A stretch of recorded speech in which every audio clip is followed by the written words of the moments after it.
Hello students, welcome to RH Chemistry.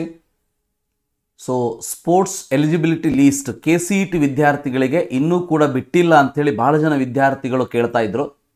So ಇವತ್ತು ಬೆಳಗ್ಗೆ KE website ನಲ್ಲಿ ಸ್ಪೋರ್ಟ್ಸ್ ಎಲಿಜಿಬಿಲಿಟಿ ಲಿಸ್ಟ್ ಅನ್ನು ಕೂಡ ರಿಲೀಸ್ ಮಾಡಿದ್ದಾರೆ. ಸೊ ಉಳಿದಿರುವಂತ ಲಿಸ್ಟ್ ಅನ್ನು ಮೊನ್ನೆ ತಾನೇ ರಿಲೀಸ್ ಮಾಡಿದ್ರು. ಸೊ ಸ್ಪೋರ್ಟ್ಸ್ ಒಂದನ್ನು ಬಿಟ್ಟಿದ್ರು. ಸೊ ಸ್ಪೋರ್ಟ್ಸ್ ಲಿಸ್ಟ್ ಅನ್ನು ರಿಲೀಸ್ ಡೌನ್ಲೋಡ್ ಮಾಡ್ಕೊಳ್ಬೇಕು ಅಂದ್ರೆ ಈ ರೀತಿ ಕೆಳಗಡೆ ಸ್ಕ್ರೋಲ್ ಡೌನ್ ಮಾಡಿದಾಗ ಇಲ್ಲಿ ಕ್ರೀಡೆ ಅಂತ ಹೇಳಿ ಕಾಣಿಸ್ತದೆ. ಸೊ ಇದನ್ನ ಕ್ಲಿಕ್ ಮಾಡಿದ್ರೆ ನಿಮಗೆ ಇಲ್ಲಿ ಕಾಣಿಸ್ತದೆ ಇಲ್ಲಿ. So sports candidate eligibility list ಅಂತ ಇದೆ. ಸೊ ಈ ರೀತಿಯಾಗಿ ಕೊಟ್ಟಿರುವಂಥದ್ದು. ಸೊ ಇಲ್ಲಿ P1 P2 P3 P4 P5 ಅಂತಂದರೆ ಪ್ರಿಫರೆನ್ಸನ್ನು ಇಲ್ಲಿ ನೀಡಿರುವಂಥದ್ದು. ಸೊ ಇಲ್ಲಿ ನೀವು ನೋಡ್ತಾ ಹೋಗ್ಬೋದು. ಇಲ್ಲಿ ಪ್ರತಿಯೊಂದನ್ನು ಕೂಡ ಇಲ್ಲಿ ನಾಟ್ ಎಲಿಜಿಬಲ್ ಲಿಸ್ಟನ್ನು ಕೂಡ ಕೊಟ್ಟಿದ್ದಾರೆ. ಸೊ ನಾಟ್ ಎಲಿಜಿಬಲ್ ಆದವರಿಗೆ ಏನು ರೀಸನ್ ಅನ್ನೋದನ್ನು ಎಲ್ಲೂ ಕೂಡ ಎಕ್ಸ್ಪ್ಲೇನೇಷನ್ ಮಾಡಿಲ್ಲ.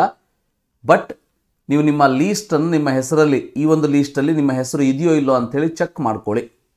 ಸೊ ಇದು ಕೆಇ ಅವರ ಕಡೆಯಿಂದ ಬಂದಿರುವಂಥ ಇವತ್ತಿನ latest update about KCET counselling. Thank you. Have a nice day.